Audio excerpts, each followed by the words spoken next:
Okay, folks, we are back. Episode 7 of The Acolyte. We finally got that second flashback that now everything makes sense. Everything's been contextualized. We know exactly what happened and why Saul has been hiding this dark secret this whole time. We start off with a pan over Brendog.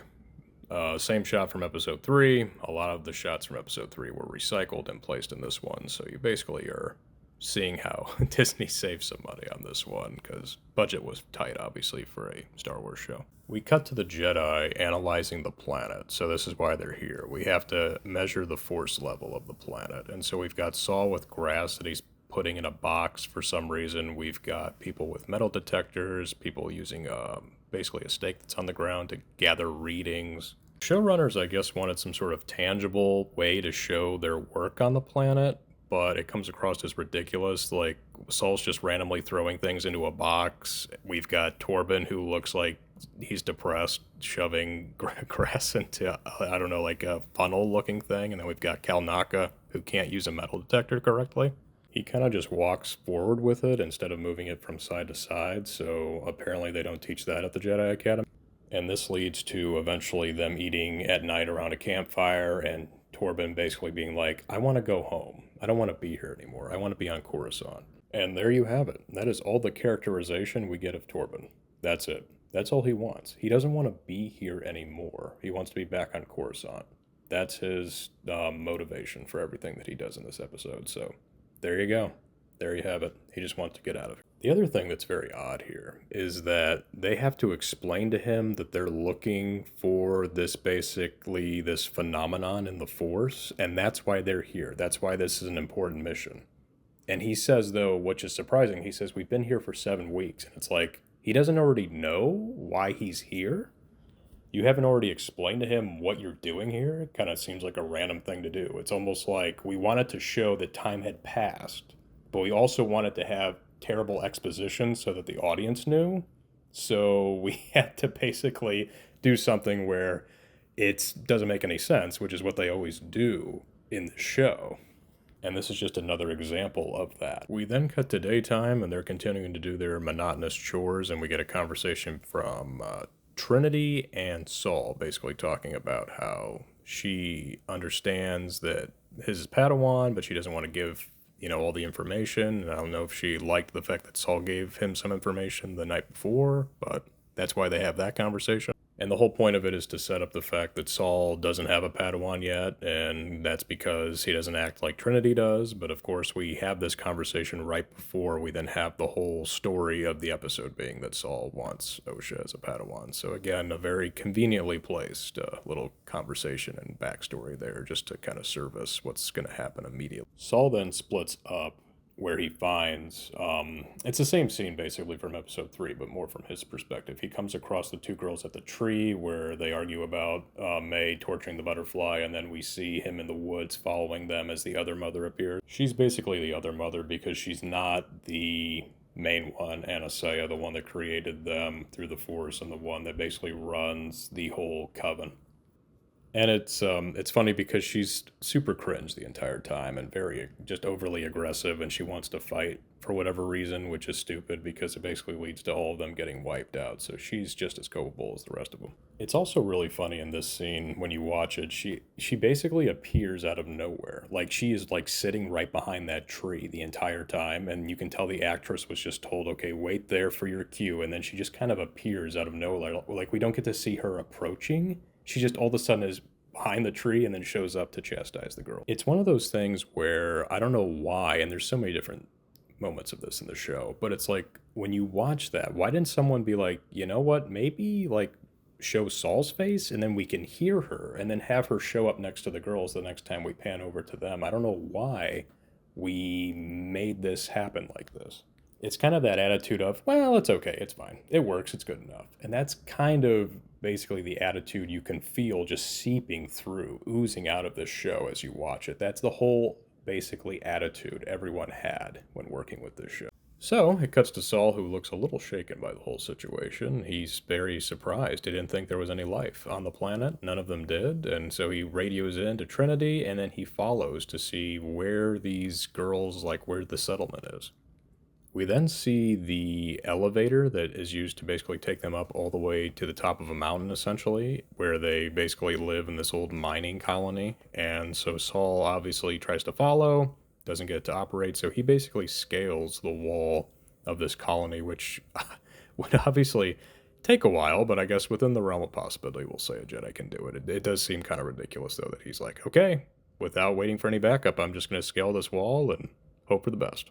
We then cut to Saul witnessing basically that training session we saw in episode 3, where we learned that the Force is not in fact the Force, it's a thread, and the girls are basically pushed by Anastasia, and they fall backward almost against the steps, and obviously Saul, being a rational person that he is, he's like, wait a second, that seems a little excessive. Maybe the girls are in danger, maybe there's some abuse going on. And that is really the whole point, I guess, with these flashbacks. We wanted to show the Jedi being kind of at fault, but they really aren't. This one, even more so than I think episode 3, makes the witches look terrible in this situation. And I frankly don't fault the Jedi for feeling the need to kind of step in and see if they could try to get the girls to safety, because in Saul's opinion, and it's kind of framed in this episode as him basically just having an attachment to Osha and wanting Osha to be his apprentice. But there is clear evidence and clear takeaways you would have when you're seeing how the witches treat the kids, when you see how hostile they are.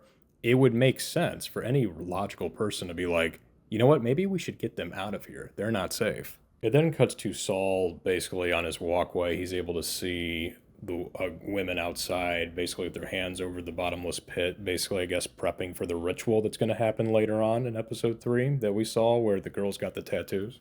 And as Saul sees this, he's probably wondering to himself, what is happening right now? What is this? I need to get these 2 girls out of here and to safety. So he goes back to the Jedi and he's like, we got to get those girls out of here. We got to see what's going on. And so Trinity eventually is like, okay, I'll go. You obviously are concerned about their safety, so we'll go check it. The Jedi get to the door of the elevator, basically the base of the mountain, and they know they're pressed for time because Saul's like, I think the ritual is happening tonight. So Trinity gives Kelnaka the okay to basically cut the wiring, get us up to the general community or whatever village, and that's where they have the meeting face-to-face that they had in episode 3.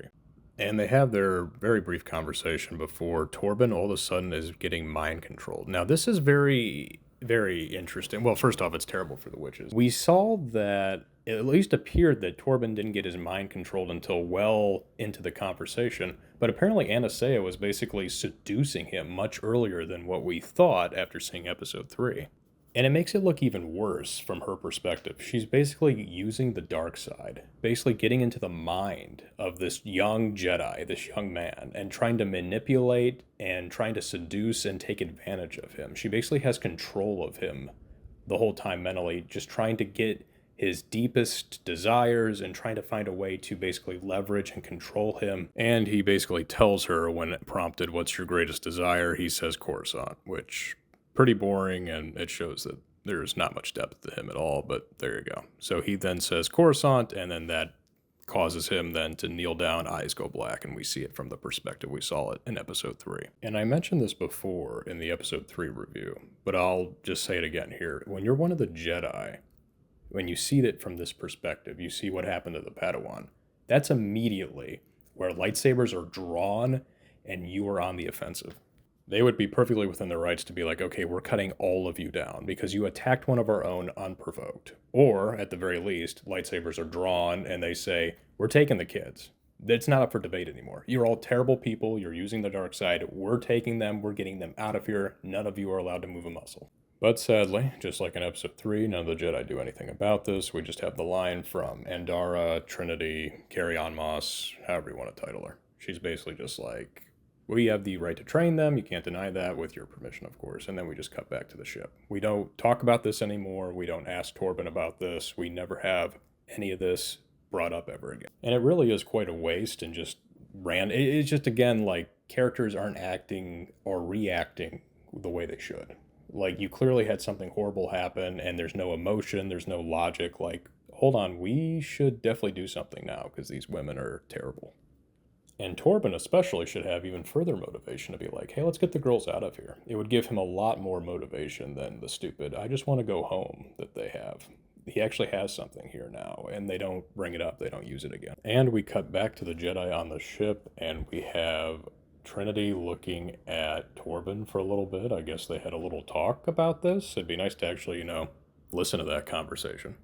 The way she looks down on him and the way Saul kind of looks at him as he approaches, it's like, do we feel sorry for him? Do we feel ashamed or disappointed in him? Like, what is the vibe here? I really just had this idea that maybe something was cut. Like we are looking at a deleted scene that it was good that it wasn't in there, or we're missing a scene. Because it seems like we had a conversation about this. And I guess it's just supposed to be implied? Or are we just supposed to put the pieces together for the writers instead of them actually giving us something here? Because we've got really zero character for most of these people, if not all. And it's like something happened, but we're kind of acting like it didn't. And yeah, we're kind of just moving on. And then the following scene, it's just him and Dara, Master Trinity, Carrie Ann Moss. They're basically talking about how he has some sort of connection to Osha and that he feels like he really needs to be her master. This is really the only part where Saul kind of looks bad. The Jedi in general, I mean, they're just stupid here, but they're really in the right with this whole situation with the witches, except this random attachment Saul has to Osha. It's really inexplicable, and there's no work they put into it. He had a brief moment with her, and I guess that whole moment of her coming up to him giving her the lightsaber, the fact that he didn't have a connection with a Padawan before. But again, we're really digging deep and having to do all this extra work for the writers. None of this is actually shown, none of this is actually built on. And there really isn't a relationship that's developed, so I don't know why the writers basically show like there's this strong connection. And again, it's one of those things where you probably could have done this instead of wasting all the time at the beginning where Saul was basically stuffing a bunch of things into a box for no reason. It is extremely strange, and it's almost like the writers of the show, well, obviously it doesn't seem like they know much about Star Wars at all, but it's like you saw in Phantom Menace how Qui-Gon and that whole situation with Anakin, like we had a lot of scenes with them. We had a lot of time. They built up kind of a relationship between one another. And then, after a series of different events, after Anakin actually went out of his way to help them out in a tight spot, he's like, okay, I think I've got something with this kid. It wasn't really just the fact that he had a lot of midichlorians and that there was promise there. He had kind of a relationship, there was kind of a bond they formed, and then he decided to take him off-world. But they really don't do this with Saul. We just get this situation or this weird dynamic where he just wants Osha to be his apprentice for whatever reason. He feels this immediate connection to someone that he's barely met. And this takes us to the test portion, where in episode 3 we had Osha on the Jedi ship being tested. This time we see May's portion of it. So it was good to get one of those scenes that, wasn't previously shown to us, so that's always good to find some diversity and actually get some new scenes when you see a new episode of a show. And this is where Saul's able to pick up on the fact that they were basically trained or basically coached by the Coven to basically lie and basically show they don't have any force power, so therefore the Jedi don't take them off-world. And Saul picks up on this because May guesses wrong, obviously. She seems very confident and delivers it in kind of an odd way, almost like you're obviously clearly intentionally trying to lie here. But then she does it even before Saul has anything on the screen, which kind of tips him off. And then as soon as he calls May out on that, she immediately wants to get off the ship. So that really plays out kind of how you thought it would. So then you're wondering, why are we getting this scene? What's the point of kind of seeing this other perspective if we could already imply this? And then Andara, Trinity, basically, is talking to May. And she just carries on kind of about the basic idea behind what's the Coven doing? What was the ritual? Is that where you're getting the marking? That's a nice marking. Do you want to be a part of the Coven? She's like, yeah, it's great. I want to really do it. And then May says the whole part of Ascension is that we're going to basically be leaders of the Coven. She, Osha, and myself. And it's a very odd response from Andara, because she's like, wait a second, you're going to be kids. How can you be leaders? And it's like, obviously, or at least the way I understood it, it's like, obviously when they grow up, they'll be leaders. I viewed it as this is like kind of the initiation, and they're going to basically be brought up and taught by Anastasia how to lead these girls, and that'll eventually be something they'll gradually be brought into and graduate toward. I didn't actually think they would immediately become leaders, But May doesn't like stop her from saying this and be like, "Oh no, you're misunderstood." It's basically, or eventually, but she's basically like, I don't know," and it's like, is that actually the intention, or actually what the writers want? Is that the idea of the coven was that they actually want to have girls leading them? And that really just adds just more confusion here, and it makes the coven look even worse. Like, what roles do these girls play? Like, what's going to happen? This hasn't been explained to us, so the mind obviously wanders.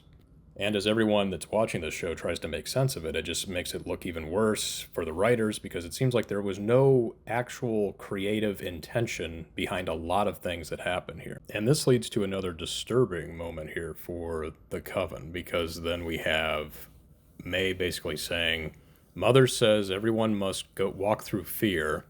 Everyone must be sacrificed to fulfill their destiny." And it's like, hold on a second. What is going on? And Saul even side eyes and look towards Andara, and it's like, we got to get these girls out of here. The coven is not looking great at this point at all.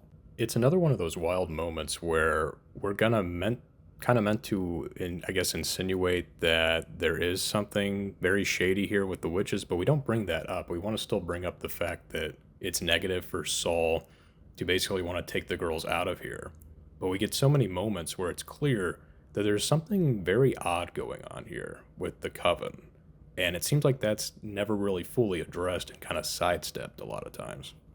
This leads to another part of the ship where we have Trinity looking at a screen, and then we have Torben, and we have Saul. Basically, Trinity's like, "Okay, I'll contact the council, see what they think, see if they'll let us take the girls." And Saul's like, "Oh, yay, OSHA passed. Fantastic." And then we cut to all of the Jedi eating around a campfire at night. Master Andara, Trinity, she comes back and she talks to everyone at the campfire, basically like, "Okay, yeah, I talked to the council, but they said, yeah, no dice, we can't take them back." And Torben obviously is like, "But they're dangerous women. You saw what they're capable of." And Saul's like, "Yeah, they're in terrible situation. Those girls are in danger." And Trinity doesn't really respond to this for whatever reason. It's just like, "Yeah, they won't let us take them away from their coven, and they think we've interfered too much already." We also then, unfortunately, get the only amount of characterization they're going to give Torben. He's like, "Well, can we go home at least?" And she's like, "No." And then he sighs and walks away. And then she and Saul basically are like, "Don't interfere, Saul. Don't try to impart your destiny onto them, yada, yada, yada." And then we do get another dumb line here from Trinity where Saul's like, "Well, but OSHA passed. She's obviously good enough to be a Jedi." And she's like, "But you coached her." And it's like, he coached her. He told her basically to try to do the test. And so she then tried and she did the test correctly. How is that coaching? He basically told her, "Okay, don't lie, actually try." She tried and then it worked. Like, what is that line of dialogue? What is that? Who wrote that? Are people from one scene to the other like taking notes? Are they sharing ideas? Is one like, I just don't understand. It's like a completely different person wrote the lines from one scene and then a different person for the other scene. And the amazing story continues. Torben gets a reading on his tablet thingy that there is I guess the blood samples have come back, and so we know that the twins are basically the same person. Torben first says that both of them have a very high M count, which, quick aside, I hate the fact that Disney thinks they're too big or it's beneath them to basically say the word metachlorians. I don't know why we've now dubbed it M count, but I digress. Trinity comes over and she's like, "Well, they're." Torben says they're close, they're identical, basically, and she's like, "Well, they're twins," and he's like, "No, you don't understand. They're basically the same person." Which all of a sudden, that's enough for him to be like, "Wait a second, this is the Virgins or the thing we've been coming here to find or whatever." So he's like, "I get to go home. Woohoo, yay, I got to get out of here." So he overreacts, freaks out. Don't know why this is the only shallow motivation they gave him, but that's what happened. Hops into a speeder. None of them stop him with the Force, though. They're all more powerful than he is, and they just kind of watch him leave, which is ridiculous. And then Saul, who's nearest to another speeder, gets on there after him. So those two will basically be the ones that I guess are viewed as the instigators of all this, apparently. But anyway, we cut over to the witches, and we have the scene again, recycled scene of OSHA being like, "I really want to be a Jedi," and Mother's like, "Yeah, we'll consider that," or whatever, and they hug it out, they cry, and there you go, that's that scene. It really makes these bad scenes even worse when you get to see them again. It's it's just like it's like we already saw this once. Do you have to subject this to us again? But so we are now moving on to actually we finally get another different scene here. We've got the other mother, the Darth Maul horn-headed mother, and she's got May basically. I don't know. I guess she's grabbing her by like the back of her neck or something, and she's basically telling her to get upset, get mad, and get angry as she aggressively throws her to the ground. Again, the witches are apparently the sympathetic good guys here, folks. The Jedi are evil, apparently, according to this show. Try to remember that. That's the goal of this show, is to show us the Jedi are bad. Not the witches, the Jedi. I also love how, and she's super cringe. Darth Maul, female person, other mother. She's just like, the Jedi will not warn you before they attack. And it's like, based on what? What do you mean? They're always the last one to like draw a weapon. Like I don't. I'm just so confused. Like, what Jedi have you been watching? You obviously been living in this coven far too long because you have no idea how a Jedi is going to react to anything. Because they're obviously going to try to find the peaceful diplomatic solution. We then have a meeting with the witches, and it's basically like the mother saying, I'm going to choose being a mother instead of being a leader because everyone's like, well, you can't let her go because you're a leader. I know you're their mother, Osha's mother, but you're also our leader, so you should basically, hear our voice, and it matters that they're here. We need them. Again, it's never established why. We don't know what the ceremony means. We don't know what the girls, like, what significance. We don't understand how they need to be here for the coven to continue. Like, none of this has been explained, so again, we don't know. But it's like, she's, like, tries to create this basically, like, well, I choose the mother. This is Anastasia saying that. I'm choose being a mother over the leader. And it's like, I don't think you get to, like, do that. Don't you? Can you find a way to, like, balance that out? I didn't know those had to be mutually exclusive.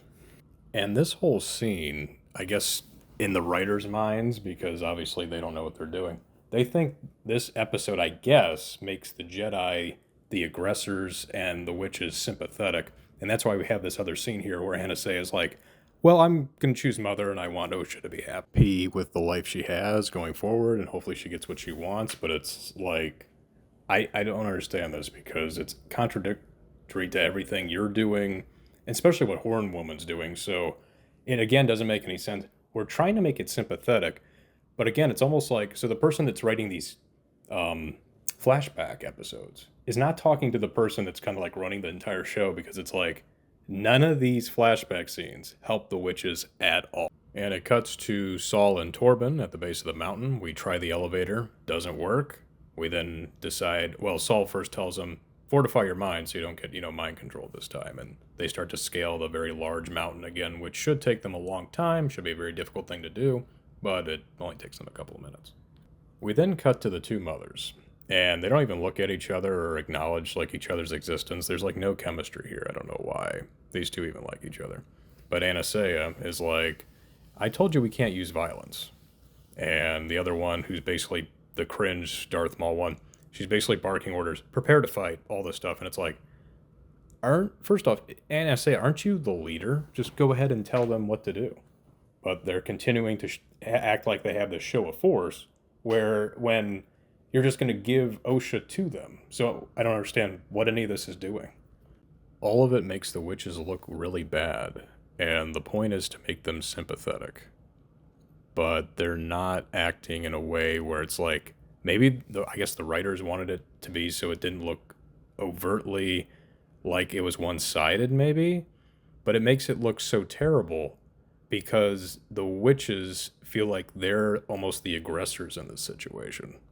And the Jedi look way, way better than they do in both flashbacks. It's not even close. We then cut over to May, and she's getting ready to start her fire. But this time, the difference is, after she lights the book that, again, is triangle-shaped for some reason, she immediately is like, wait a second, what did I do? And she tries to, like, shake it or whatever, and then she drops it down, and she has this immediate, like, regret or remorse, and then she's trying to stomp it with her feet, and it's like, what did you think was going to happen? when you set the fire. So, all this, I love how the whole point with this is like, let's immediately show that May's like innocent in all this. She didn't mean to set the fire. She just randomly had this lapse of judgment or whatever. But it's like, okay, so if we don't blame this on May, which I don't think the show wants to, like they want May to be innocent for whatever reason. So it's then the fault of the Darth Maul horn-headed mother. So it's still a witch's problem. It's still something a witch caused. So I just don't understand. This doesn't change anything. And then May's trying to stomp it out as if that's going to do anything. And then it's still spreading through steel and concrete, which wouldn't happen. And then it attaches itself to the electrical wiring. And that's how it spreads, apparently. And it's like, none of you people know how fire works. But the funny thing is, when you saw episode 3, you were like, okay, May has this little fire, but we're going to learn that something else caused this. Maybe one of the Jedi attached like a detonator onto the core or whatever. It was May the whole time. May's fire is what caused the whole thing to basically explode and the reactor to go nuts and just explode and everything just to crumble and all the explosions you hear, the shaking. All that was May. All that was May's fire that she started. She's at fault. And so it's like, oh, okay, so she's still the person that caused the fire, caused the most damage. So again, I'm confused. What are we supposed to get out of this? We then get the most ironic scene and just the worst scene for the witches. And again, the Jedi did nothing wrong. So we have Torben and Saul finally approaching, and they're in the main courtyard, and they're heading toward the two mothers, while we have a bunch of other witches that are armed on the walkway. Again, they have bow and arrows for some reason. This is a sci-fi universe, and they have bow and arrows. But whatever. I mean, that's stupid, but it doesn't ruin the plot like what's coming up. So Saul comes up and approaches. And Anastasia, again, the mother that is going to let Osha leave, supposedly, says the line to him, quote, "It was foolish to come back here, Jedi." And it's like, why? He's coming here to pick up Osha. You said that Osha is allowed to leave. You told, you'll allow that to happen. You told that to the other witches. So Osha's going to pack her things in her room. Obviously, she is unaware that the horned woman sent May on basically a fire setting mission, or I don't know what she thought May was going to do. But May does her arson, and then, but Osha was packing a bag to come out to meet Saul, so Saul and Torben could take her. Like, I'm confused. Why are you being so confrontational if you're going to let Osha leave? And then Anastasia, because she's again a moron, it's like, I don't know if you want Osha to go or not. She basically has the line, you want to see if we're going to let Osha leave to allow her to be raised by an institution instead of a family. And it's like, okay, first up, I don't know. You guys are kind of more of an institution. It's like, what do you really call yourselves? This is a family? Not by basic definition. I don't think so. Also, it looks like the Jedi have more love and care for each other than you guys have. Like, you guys are almost like abusing these children, and they're part of some sort of ritual, and we don't understand what's going on. Horn-headed woman, I'm getting really bad vibes from her especially. It's like, what? Where is this coming from?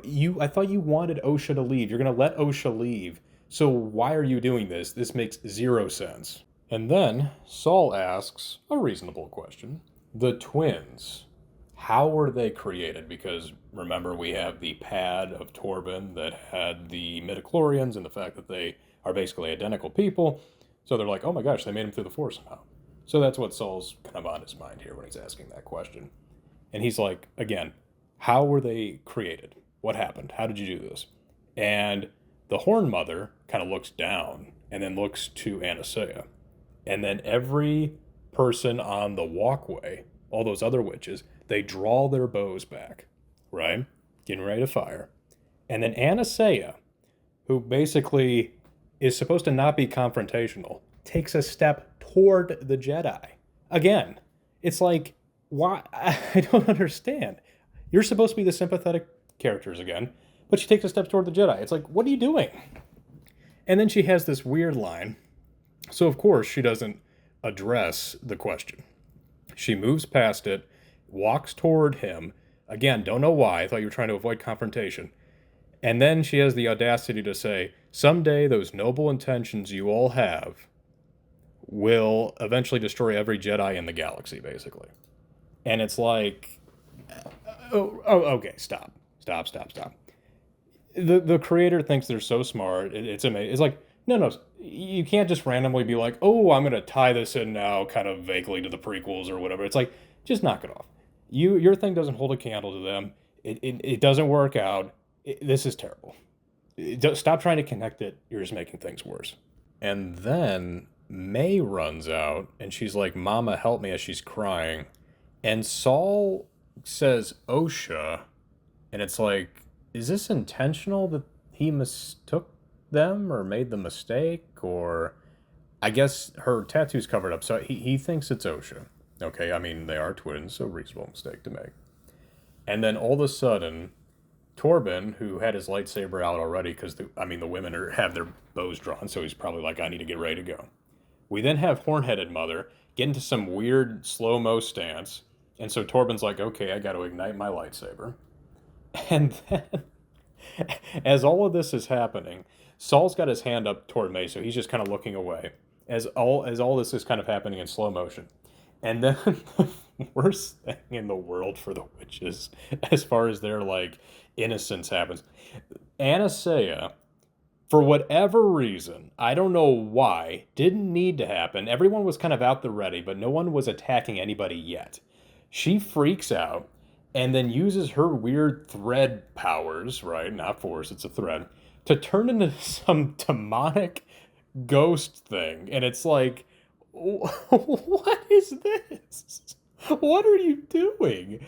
You turned into the thing that looks like a spawn of Satan himself, and but yet you're still good. You're still a good person. I just don't understand this. You're innocent in all this somehow. And Saul, who's guilty, does the only logical thing you would do when you see something like this. He takes out his lightsaber and stabs her and kills her. Because he's like, what are you doing? You're attacking somebody, or you're going to attack May, because he saw the same weird black smoky effect around her. So he's like, she's doing something weird to her. I got to kill her. I have to do this to defend this child, to defend everyone around me. I don't know what's happening. So he has a split second reaction to do something, and he does the perfectly right thing. He's perfectly reasonable in what he does. So again, he did nothing wrong. The Jedi did nothing wrong. None of this makes any sense. And then we have Anastasia. Again, the ridiculousness of this knows no bounds. So after she turns into this weird spectral thing, demonic ghost, I don't know what she was doing. She is then clinging to Saul because Saul stabbed her for whatever reason, a lightsaber, even though she was like a ghost, it still goes through and kills her, and which is ironic because in a lot of Disney Star Wars shows, lightsaber stab wounds are non-fatal, but whatever. She's then like leaning on him, and he's kind of holding her up, and she's like, basically, I was gonna let OSHA go, and it's like, what? What? I'm beyond confused. Why? Why did you do that then? What is happening right now? None of this, and I mean none of this, makes any sense. Why did you do that then if you were going to let her go? You're a moron. Everyone here's stupid. And it's just nonsense. Like, I just don't get it. It makes no sense. So after that, May goes over to her crying, Mama, Mama, Mama, because she's lying on the ground. And then Horned Woman starts attacking. Saul doesn't want to attack her. He's kind of just letting her flail around randomly, and Torben's basically left alone to deflect a bunch of archers firing at him. So he's twirling his lightsaber around, deflecting them. He eventually, Saul eventually gets tired of fighting the Horned Woman. He cuts her spear in half, and then she basically does again her weird, aggressive smirk or whatever, and then she turns into the ghost thing as well, and disappears, but again, I don't know why it took the other one so long. Maybe because she had to absorb the kid or whatever. But the horn-headed woman, it doesn't take as nearly as long as it was taking for Anastasia's to develop. And then we notice that all the other archers on the walkway are gone. So all the women then teleported basically into that training room that's kind of off to the side from the main courtyard, I guess. And all of this is so that the witches can hold hands, basically combine their powers, right? Remember the power of many. And this is basically just so they can mind control the Wookiee Jedi, Kalnaka, who just so happens to show up. So, a fight ensues between Torben and Saul versus Kalnaka. Kalnaka, fighting them, obviously, Wookiees, as we know, very strong. Established in the first piece of Star Wars we ever got, the original one, right? When Han Solo's like, yeah, Wookiees can rip arms out of sockets. And so we have that, the natural Wookiee strength, plus all the additional strength you would get as someone that trains in the Force. And so Kalnaka should be this just killing machine when he's controlled by these demonic, terrible lesbian witches. But these two Jedi somehow are able to hold their own.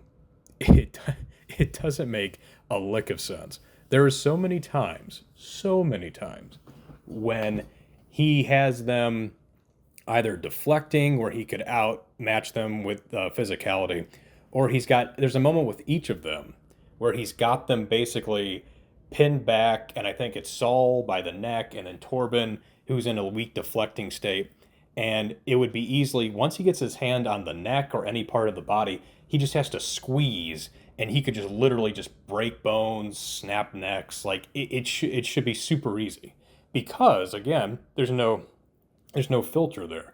He's not going to be trying to repress any of this. You're controlled completely by these witches that want to kill them. But again, this doesn't happen. It's just there as kind of this random spectacle. The choreography sucks.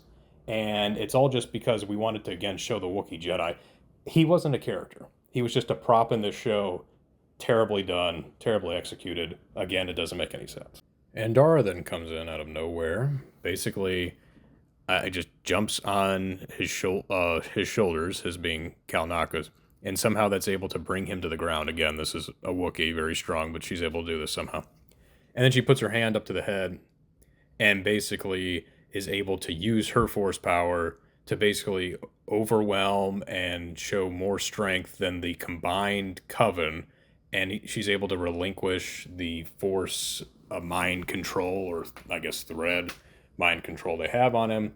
And he's free of their grip. And then I guess it's reaction to this, they collapse and die, which again is pretty funny to see it. But it's like, so you guys risked your lives for this? You knew that if the link was severed, you would die? Again, I'm just so confused. Why is this better to do it this way? And what were you trying to do? And again, you're innocent in all of this. Okay. And it's actually a pretty great move there by Endara Trinity, because just being able to just completely wipe them out in one fell swoop is a pretty great move there.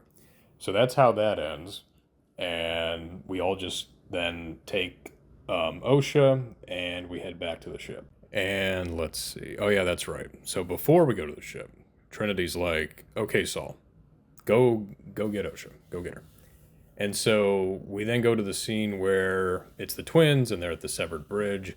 And we see now Saul, more from his perspective, he's straining basically to hold up both bridge halves that have a girl on those respective bridges or whatever. And he's struggling to do it. And then basically he decides to let May go, and she falls down, and he holds up Osha long enough to then jump over and grab her by the ledge. So, again, I guess this is where we're supposed to think, oh, Saul did a terrible thing. He just did a stupid thing where he has the ability to use the Force. Instead of holding up the heavy bridges, just grab the girls. Just grab them with the Force. And you can easily do that. You're a Jedi Master, no problem at all. He should have done that. It was a stupid thing, not necessarily a bad thing.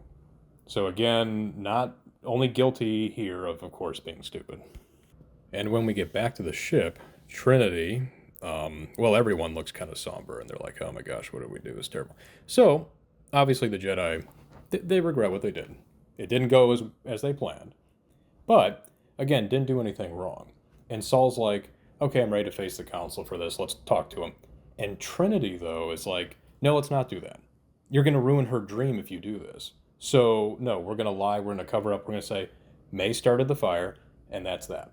It's done. It's over. Because if we were to reveal a certain amount of information, we wouldn't be able to train Osha because she's too old. He wouldn't be able to take her as a Padawan.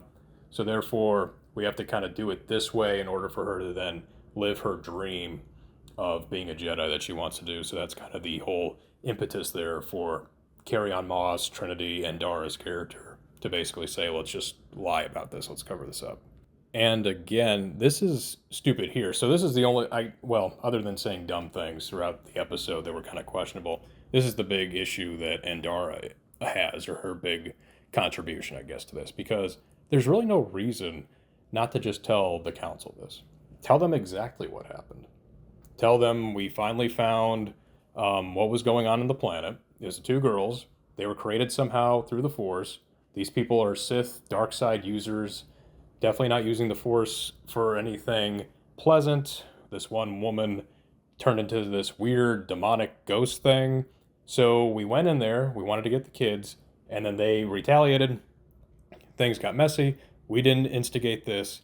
And that's what happened. That's all they should have said, but apparently we're going to act even stupider, and we're just going to start this cover-up. And so, yeah, that's how the episode ends. So this one, probably the worst one so far.